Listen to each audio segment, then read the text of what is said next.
সুপ্রভাত বন্ধুরা, এই দেখো এত সুন্দর একটা জিনিস দিয়েই শুরু করছি আজকের ব্লগটা। প্রভাত বন্ধুরা, আশা করি তোমরা সকলেই ভালো আছো। তোমাদের ভালোবাসায় আমিও ভালোই আছি। একটু শরীরটা খারাপ, কাল রাত থেকেই দেখতে পাচ্ছি যে আমি খুব একটা এনার্জি পাচ্ছি না, কয়েকদিন ধরেই চলছিল।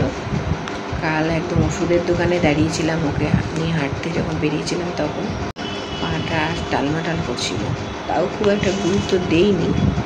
এখনও প্রেশার মেপে দিল ঘুম থেকে ওঠার একটু পরে, একদম শুরুতেই তো আর প্রেশার ঠিকঠাক থাকে না, একটু নর্মাল মানুষ হয়। তারপরে প্রেশারটা মাপলো, তাতে দেখা গেল কত বললে তুমি লাস্ট 97 না, ওপরেরটা 97 আর নিচেরটা 67 না 65 ওরকমই, 60-এর একটু বেশি নিচেরটা, আর ওপরেরটা 97। আমি যদিও লো প্রেশারের রুগী, 65টা আমার কাছে খুব নর্মাল, তবে ওপরেরটা কিন্তু 120, 119 এরকমই থাকে, ওটা ওরকমই থাকে। কিন্তু নিচেরটা সবসময় 60-65তেই থাকে, ওটা 80 হয় না কোনো দিনই। আমি লো প্রেশারেরই রুগী, কিন্তু এবার ওপরেরটাও নেমে গেছে। ওপরেরটা নামাটাই শরীর খারাপের লক্ষণ।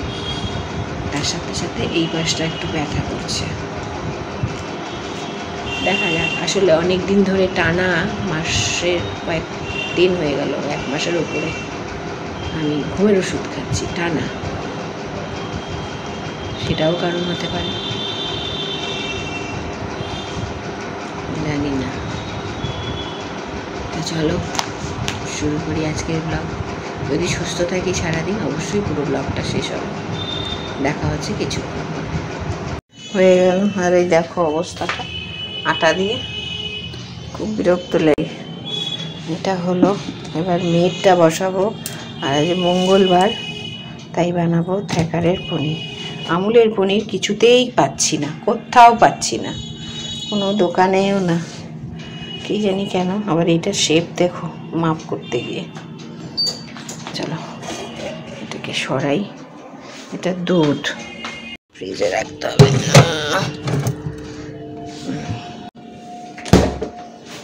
এখানে এখন মেয়ের জন্য সব বার করি। এখানে আলু আছে, আলু পেঁয়াজ ছোট দিই, একটা আলু, এটা গোটা লাগবে না, আলু, গাজর, মিষ্টি কুমড়ো। এর জন্যই অপেক্ষা করছি যে সবজিওয়ালাটা না আসলে হবে না, মিষ্টি কুমড়ো লাগবে। কেটে রাখি। আরে বাবা রে, কি হলো গো, দুজন মিলে কি যে করে কখন। এখন এই দুটো থাকবে যেন, এখন সবজিওয়ালা আসলে বাকিটা দিয়ে ওনার খাবার বসাবো। এসো,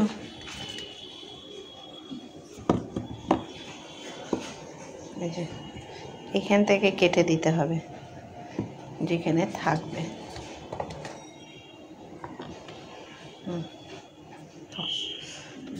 মৌসাম্বি লেবু এখন আর দিলাম না, হ্যাঁ মৌসাম্বি পরে দিব।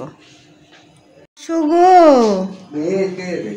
মেয়েকে দেখছি, ওকে দেখছি, তাকে দেখছি, কত সময়, সত্যি বাবা।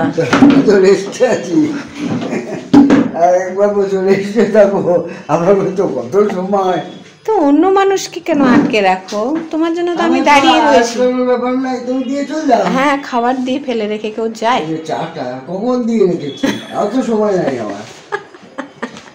এরকম বলো না, আমি হাসতেও পারছি না জানো তো। আজকেও কতগুলো ফুল ফুটেছে দেখো, কতগুলো, 1 2 3 4 5 6 7 8 9 10 10খানা ফুল। ভালোই হয়েছে। আজকে তো মঙ্গলবার, মঙ্গলচণ্ডী পুজো আছে, মহেশের হনুমানজির পুজো আছে, সবাইকে দিতে পারবো। প্রচুর প্রচুর ফুল, প্রচুর ফুটছে, আর কত কড়িও আসছে ভগবানের আশীর্বাদে। দেখো, চলো ভগবানের পায়ে নিবেদন করি, সব তুলি নিই। এখন তো আমি পুজো দিব না, আমার দিতে দিতে তো রান্না বাড়ি সব শেষ করব, তারপর রান্নাঘর মুছে, তারপরে আবার বসার ঘর, রান্নাঘর সব মুছবো, রান্নাঘর পরিষ্কার করব, তারপরে চলো। আর আকাশের অবস্থা ওই দেখো, একই আছে, একটুকু মেঘ নাই, কিছু নাই। মনে হলো যেন মেঘে একেবারে ভরে আসছে, আবার কোথায় পালিয়ে যাচ্ছে, জানি না দুপুরে কি হবে। আজ এমনই শরীরটা অস্থির অস্থির করছে, হয়েছে দুদিন ধরেই। কালকে যখন ওই দোকানে ছিলাম তখন টালমাটাল খেতে গিয়ে পিছন থেকে এক ভদ্রলোক অবশ্য আমাকে একটু ধরলেন। আমি না ঠিক বুঝে উঠতে পারলাম না যে আমি কি সত্যি টাল খেলাম নাকি মানে পাটাই হড়কে গেল, বুঝতে পারিনি তখন। এখন যখন রাত হয়েছে, এখন মানে কালকের রাত যখন হয়েছে শুভ, তখন ব্যাপারটা আরও বাড়তে শুরু করে। চুপচাপই ছিলাম, কিছু বলিনি। সকালে ওঠার পর দেখছি না, এবার আর না বললে আমি নড়তেও পারবো না, মাঝখান থেকে কিছু একটা বিপদ ঘটে যেতে পারে। বাধ্য হয়েই তখন ওর বাবাকে বললাম। ওর বাবা বলছে শিগগিরই বসো, আমি আগে প্রেশার মাপি। তারপরে তো প্রেশার মাপতে গিয়ে দেখা গেল 65 আর ওপরে হচ্ছে 97। আর এই অবস্থাতে দাঁড়িয়ে কি করে কি করব। যাই হোক, সকালটা কোনো রকমে সেরেছি, দেখতেই পেলে। আর কি করবে, কিছু করার নাই। আর এখন বেশ খানিকক্ষণ চুপচাপ লবণ জল, ডাবের জল খেলাম, এসব খেয়েতে চুপচাপ থাকলাম। কারণ লো প্রেশারের রুগীদের আর তো কোনো ওষুধ নেই, একটু খেয়ে দিয়েই সুস্থ হতে হয় তাদেরকে। করে নিয়ে এখন আবার চলে আসলাম রান্নাঘরে। একটু নিরামিষের দিন, মঙ্গলচণ্ডী, মঙ্গলবার, তারপরে হনুমানজির পুজো আছে, সেজন্য এক পাকে নিরামিষ রান্না করব। আমিষ ওর বাবা বলছে কিচ্ছু করতে হবে না, কিন্তু তা না করলে ওরা তো অনেক ওষুধ খায়, না করলেও নয়। দেখি কি করা যায়, এইসব ভেবে আগে নিরামিষ পাকটা করছি। পনির রান্না করছি। নিরামিষের দিন বেশিরভাগ দিনই আমি পনিরটা করি, কারণ ওটা তো আমার মেয়ের ভীষণ ভীষণ প্রিয়। সেই জন্য পনিরকে ছোট ছোট করে কেটে নিয়েছি, যাতে খুব তাড়াতাড়ি ব্যাপারটা রান্না করে উঠতে পারি। আলুও কেটে নিলাম। এখন রান্নাটা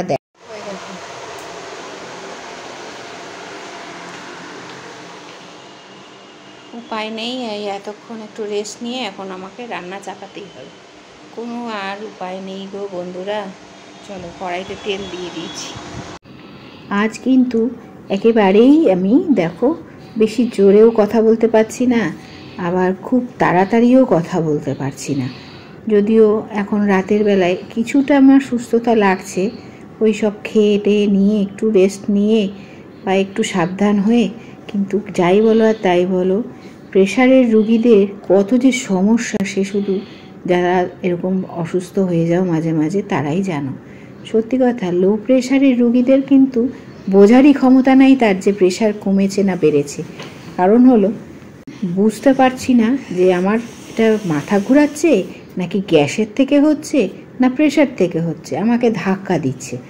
হাই প্রেশার হলে কী হবে, ঘাম দেবে, অস্থির অস্থির করবে, এসব কিছু কিছু সিমটম আছে।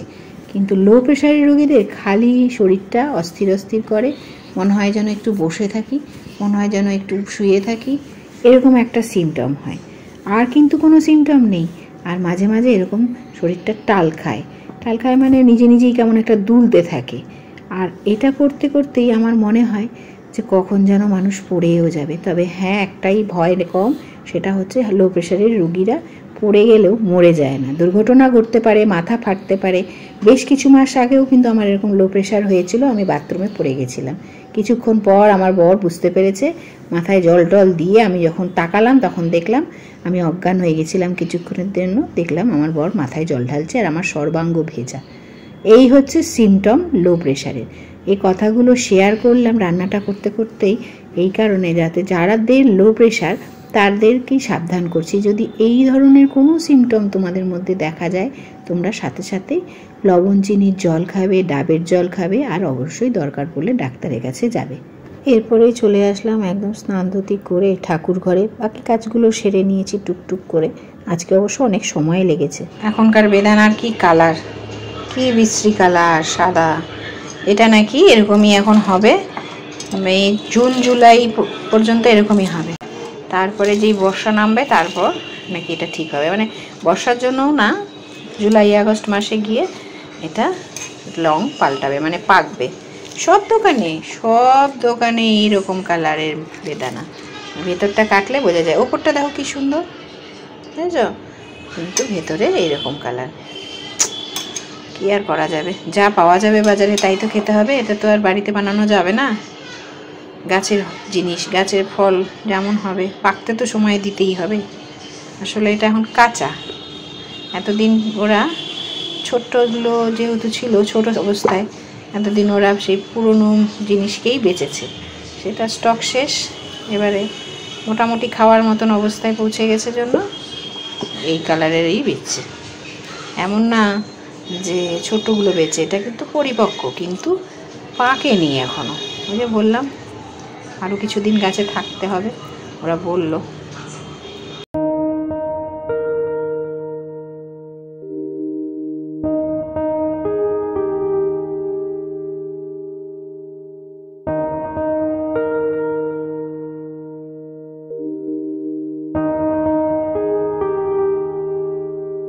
শুভ সন্ধ্যা বন্ধুরা, বেশ খানিকক্ষণ কিন্তু চুপচাপ শুয়েছিলাম। আর আজকের ওয়েদারটা বিকেল দিকে একটু ঠান্ডা ঠান্ডাই হয়েছিল, তাতে দেখলাম শরীরটা অনেকটাই ঠিক হয়ে গেছে। এখন হাজার কষ্ট হলেও বেশ খানিকটা চিনি দিয়ে দুধ চা বানিয়ে সন্ধেবেলায় খাচ্ছি। এটা এখন ভীষণ প্রয়োজন, কারণ চিনি এবং লবণ দুটোই আজকে আমার শরীরে অনেকটা পরিমাণে ঢোকাতে হবে, নাহলে সুস্থ হয়ে দাঁড়াতে পারবো না। আর আজকে তো কোনো মতেই হাঁটতে গেলাম না। বড় বলছে তুমি আজকে যেও না, তা বলছে একাই যাব। আমি বললাম না, তা যেও না, বরঞ্চ আমি আরও সুস্থ হয়ে যাবো ঘরে থেকে টেনশান করতে করতে। তা যাই হোক, ও আর যায়নি, ও বাড়িতেই ছিল।